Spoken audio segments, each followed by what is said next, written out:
Today we got to talk about Tommy Brockermeyer and his brother James Brockermeyer committing to Alabama, and all that's coming up after the bumper. Don't be cornering me.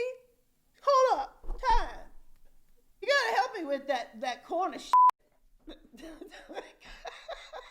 What's up, kinfolk? It's RJ Young. I am not on a step mill. Consider hitting the like and subscribe button because I upload a video every single day. It's always college football related, sports related. We have a good time. Today, we got to talk about the Brockermeyer twins who have decided to commit to the University of Alabama. That is number 13 and number 14 in the Alabama 2021 recruiting class. They join a vaunted class that has picked up tremendous steam over the last 3 months with J.C. Latham, who is another 5-star talent and 5-star offensive tackle like Tommy Brockermeyer. Yo, Nick Saban just picking him up and putting him down on the recruiting trail. This is the new number one at his position, and he is the highest rated recruit in the 247 Sports Composite for Alabama, and that's 3 5-stars in this 14-man class for Nick Saban so far. Again, J.C. Latham, Ja'Cory Brooks, and then you get into Ajay Hall, you get into Dallas Turner, and down the list you go. This is without a quarterback in the class. They are already encroaching upon a top 5 ranking in the 247 Sports Composite, which is the same as it's always been for Alabama. I doubted them in April. I doubted it because Nick Saban had just got an email account, and Nick Saban had just got on the IGs, and now Nick Saban is calling them in and pulling one out of Texas, and not just one out of Texas, but 2 out of Texas, and Texas legacies. We have to say it now. Their brother Luke is on Tom Herman's Texas Longhorns team right now, and their father their father Blake, James's twin of Tommy. Keep him straight, RJ. Their father Blake was a first-round draft pick on the offensive line for Texas in the night. I mean, this is a huge win for Alabama because we're talking about Tommy Brockermeyer, who dropped a top 5 in December that included Alabama, LSU, Auburn, Texas, among others. And I thought that this was going to be a foregone conclusion for Texas, but Nick Saban came on strong, came on hard, came on fast, and now he gets this class up and on its feet. Now, I think it needs to be said, after Kendrick Blackshear gets out of Texas to Alabama, you got to say that Alabama is just going into Texas and raiding Tom Herman's home base. Okay, Oklahoma just went in there to go get Latrell McCutcheon out of Austin, a guy who said on this show, Texas can take their offer back because it came so late. And I understand that there's people that are out on what Latrell McCutcheon might be or might not be, in large part because he did not get to play most of his junior season because he blew out his ACL. But all points point to him being a dynamic defensive back. And let's add to it, he was the first player in the 2021 class for Alabama. And I think that they would have taken it back had it not been known that he was probably headed to Oklahoma. Instead, they replace him with a former Ohio State commit in Devontae Smith. So now there's going to be a Devontae Smith for like 6 straight years at Alabama.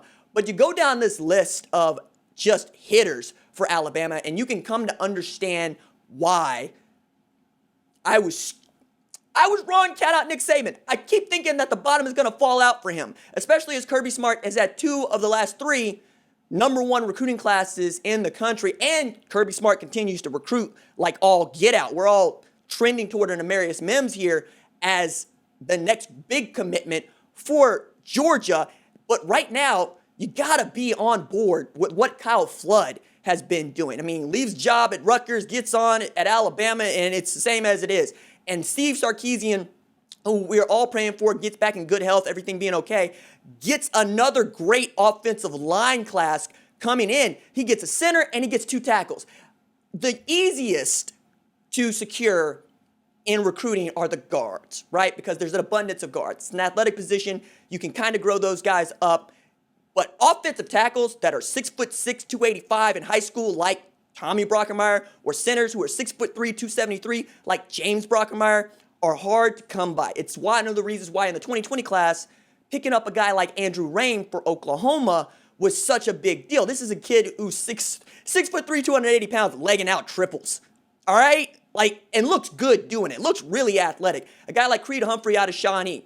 athletic center. But when you can find 6'6" that can move with tremendous length and great technique, like the Brockermeyer, and you know that he's a legacy that comes from NFL gene pool, and you know that you can go into Texas and feel good about going into Texas, how do you root against this Alabama team, or not root against, how do you pick against this Alabama team going forward? I don't think that you do.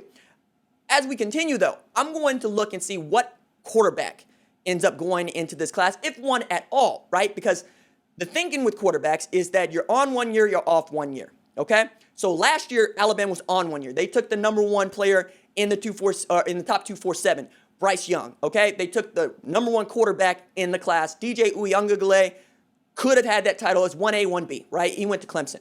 But for both Clemson and Alabama, you got to think that they're going to look to 2022 for their next heir apparent, because quarterbacks usually start for 3 years. And because they start for 3 years, a guy is likely to graduate in that amount of time and transfer without ever getting a shot. And with the grad transfer rules being what they are and the need for quality quarterbacks being what it is, you can expect that to happen. That's why it doesn't shock me that a guy like Drake May reopens his recruitment and then flips to North Carolina, where he's a legacy, right? And he'll probably be the heir apparent to Sam Howell the year after next. But we'll wait and see on that, because I know that they took a really great quarterback that they really liked just prior in 2020. So we'll watch what Mac Brown and Phil Longo do. But with Alabama, are you going to take a quality quarterback, a blue chipper, a top 50 player? Maybe. Is there somebody else that you want to go and try to flip? Like, do you think you can get back in the Drake May sweepstakes? Especially as after Elite 11, his stock rose tremendously, right? The guys who were on hand to evaluate Elite 11 really were impressed with Drake May, and I got to talk with a number of players who caught passes and got to see these guys throw, and Drake May is moving the needle. Maybe Nick Saban tries to pull some magic once more and get that quarterback in the class, but would you be able to keep him on campus? Because we're already finding out that you do need that guy. Because Tua Tagovailoa goes out with his hold me closer tiny dancer ankles, needing surgery on both. And in that second year, you had to go to Mac Jones. In that first year, you had to go to Jalen Hurts. You need that guy to be able to play. You need that guy to come in and be okay. That's why Tua Tagovailoa going to Maryland is still a big deal for Alabama. That said, is it really going to be difficult to find people that want to play quarterback at Alabama? No.